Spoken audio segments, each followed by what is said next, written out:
In this class, let us learn electric field. Electric field indicates the electrical environment in the surroundings of a charge. Electric field intensity or strength of the electric field is defined as the force per unit charge. E is equal to F by Q. Electric field has the same direction as that of electrostatic force. The unit is Newton per Coulomb. So let us consider a charge Q, which is the source charge. It produces the electric field in the surroundings. And let us find the electric field intensity at P. For that, a test charge is kept at P. The test charge Q is a unit positive charge. It experiences a repulsive force if the charge is positive. If the source charge is negative, the test charge experiences an attractive force. So the force experienced by the test charge F is equal to 1 by 4 pi epsilon 0 Q by R square. Since test charge is unit positive charge, the force is equal to electric field. So electric field is 1 by 4 pi epsilon 0 Q by R square, where Q is the source charge. And this is the electric field due to a point charge. So let us write the relation between electrostatic force and electric field. F is equal to EQ. If the source charge is positive, the electric field has the same direction as that of distance vector. Here the charge is positive, the force has the direction of vector R, and the electric field has the same direction as that of force. So electric field has the direction of distance vector R. So we can say for a unit positive charge or for a positive test source charge, the electric field is directed radially outwards.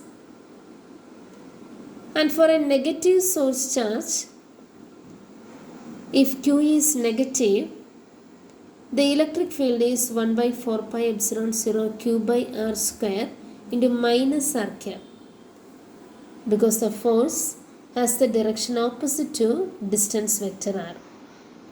So electric field also has the same direction, so minus R cap. So the electric field due to a negative source charge is directed radially inwards.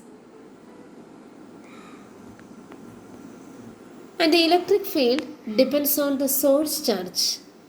It is independent of the test charge. And the electric field also depends on the distance. At equal distances from a charge, the electric field has the same magnitude. So electric field intensity is same at all points on a sphere, with the charge at the center of the sphere.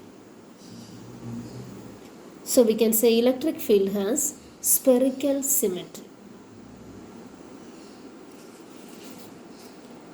Now let us see electric field lines. We can represent the electric field in a region by field lines.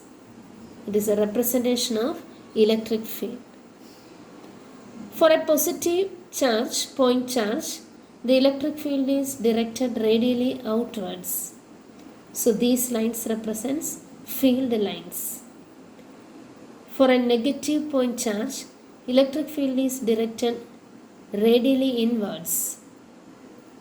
So these represents field lines. And for a system of two equal and opposite charges, positive and negative, the electric field is directed from positive to negative. So we can draw the field lines as shown here. For a system of two equal and similar charges, the electric field lines can be shown like this. And for a uniform electric field lines are parallel lines, equidistant parallel lines. And let us see the properties of the field lines. Field line is a continuous curve without any break. The tangent at each point gives the direction of the electric field at that point. To find the field at point P, let us draw the tangent. It gives the direction of electric field at P. And the field lines start from positive charge and end at negative charge. But for an isolated positive charge, the field lines end at infinity. For an isolated negative charge, field lines start at infinity and end at negative charge. The lines cannot form closed loops. They have a starting point and ending point. Two field lines cannot cross each other. If the field lines cross each other, at the crossing point there are two tangents, which indicates two directions of electric field at the point. It is impossible. The field lines are crowded in the regions of strong field, or near the charge the field lines are crowded, which indicates strong electric field. And at points away from the charge, the field lines are far apart, which indicates weak electric field.